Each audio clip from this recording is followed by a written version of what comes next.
यह कहानी बहुत साल पहले की है, एक प्राचीन नगरी की। उस नगरी में निशा नाम की एक बेहद सुंदर लड़की रहती थी। निशा की सुंदरता का हर कोई दीवाना था। उसकी हंसी, उसकी अदाएं, सब कुछ मनमोहक था। लेकिन किस्मत को कुछ और ही मंजूर था। एक दिन उस नगरी के राजा की नजर निशा पर पड़ी और वह उसकी सुंदरता का दीवाना हो गया। राजा ने निशा को पाने का निश्चय कर लिया। एक रात राजा ने अपने सैनिकों को भेजकर निशा को महल में बुलवाया। निशा कुछ समझ पाती उससे पहले ही उसे राजा के कमरे में ले जाया गया। राजा ने निशा के साथ जोरजबरदस्ती करने की कोशिश की। निशा ने बचने की बहुत कोशिश की, लेकिन राजा ने उसकी एक न सुनी। उसी छीनाचपटी में राजा का सिर एक भारी मूर्ति से टकरा गया और उसकी वहीं मौत हो गई। उस रात पूरी नगरी में यह बात आग की तरह फैल गई कि निशा ने राजा की हत्या कर दी है। कुछ लोगों ने कहा कि निशा एक चुड़ैल है जिसने उनके राजा की जान ले ली। नगरी के लोगों ने गुस्से और भय से भरी भीड़ बनाकर निशा को पकड़ लिया और उसे जिंदा जला दिया। निशा के जलते हुए शरीर की चीखें आसमान तक पहुंची, लेकिन कोई उसकी मदद के लिए नहीं आया। निशा का जला हुआ शरीर एक तांत्रिक को मिला। वह तांत्रिक अपने काले जादू के लिए कुख्यात था। उसने निशा को अपने आश्रम में ले जाकर अपने तंत्र मंत्र से उसे फिर से जीवित कर दिया। लेकिन अब निशा पहले जैसी इंसान नहीं रही। वह अब सच में एक चुड़ैल बन चुकी थी, जिसे प्यास थी सुंदरता, ताकत और अमर होने की। तांत्रिक ने निशा को बताया कि उसे अमर होने के लिए 16 सुहागन श्रृंगार चाहिए। ये श्रृंगार उसे ऐसे पुरुषों से मिल सकते थे जो विशेष नक्षत्र में पैदा हुए हों। इन पुरुषों से शादी करके और उनकी बलि देकर वह हर एक श्रृंगार की शक्ति प्राप्त कर सकती थी। इस तरह निशा का नया जीवन शुरू हुआ, एक भयानक और खतरनाक उद्देश्य के साथ। कई सालों बाद जयपुर में एक नवविवाहित जोड़ा अर्जुन और रानी रहते थे।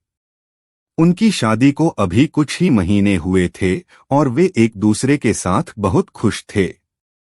एक दिन वे दोनों वीकेंड ट्रिप से घर वापस आ रहे थे। रास्ते में अर्जुन ने चाय पीने के लिए गाड़ी एक रेस्टोरेंट के पास रोकी। चाय की चुस्कियों के बीच वे आपस में बातें कर रहे थे। तभी एक बेहद खूबसूरत लड़की रेस्टोरेंट के अंदर आई। उसकी सुंदरता ने अर्जुन की नजरें बांध लीं। रानी ने अर्जुन को टोका, लेकिन अर्जुन उस लड़की से प्रभावित हो चुका था। वह लड़की अर्जुन और रानी के टेबल के पास से गुजरी और अर्जुन को उसकी खुशबू ने मदहोश कर दिया।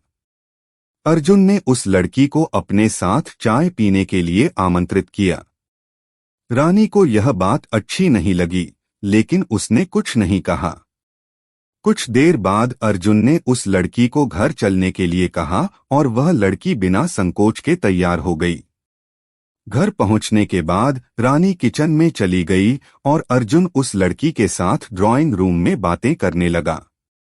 थोड़ी देर बाद रानी ने देखा कि अर्जुन और वह लड़की वहां नहीं थे। उसे बेडरूम से अजीब आवाजें सुनाई दीं। जब वह वहां पहुंची तो उसने देखा कि अर्जुन सो रहा था और वह लड़की पास की कुर्सी पर बैठी उसे घूर रही थी।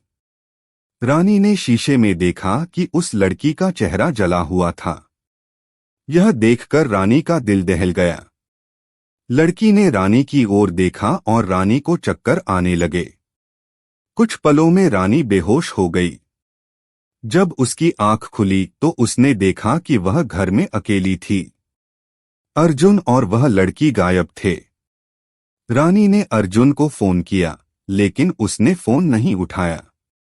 तभी दरवाजे की घंटी बजी। दरवाजा खोलते ही रानी के होश उड़ गए। अर्जुन और वह लड़की शादी के कपड़ों में थे और गले में वरमाला डाली हुई थी।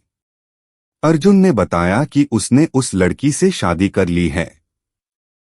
रानी को वह लड़की चुड़ैल नजर आई और उसने देखा कि उसके पैर उल्टे थे। रानी को अब यकीन हो गया कि वह लड़की एक चुड़ैल है जिसने अर्जुन को वश में कर लिया है।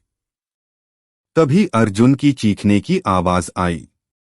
रानी दौड़कर कमरे में पहुंची तो देखा कि वह लड़की अपने असली रूप में आ चुकी थी। उसका आधा शरीर जला हुआ था और चेहरा भयानक दिख रहा था। चुड़ैल की मेहंदी अर्जुन को जकड़ रही थी और अर्जुन दर्द से चीख रहा था।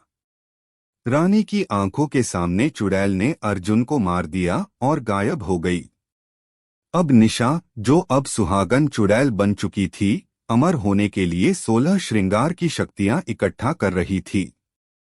उसका अगला शिकार वजरगढ़ के राजघराने का मोक्ष था, लेकिन मोक्ष के पास दिया के प्यार की ताकत और एक शक्तिशाली लॉकेट था। यह लॉकेट शायद मोक्ष का सुरक्षा कवच बन सके और सुहागन चुड़ैल से लड़ सके। क्या दिया और मोक्ष मिलकर इस चुड़ैल को रोक पाएंगे? जानने के लिए देखिए सुहागन चुड़ैल कलर्स और जियो सिनेमा पर हर रात 9 बजे।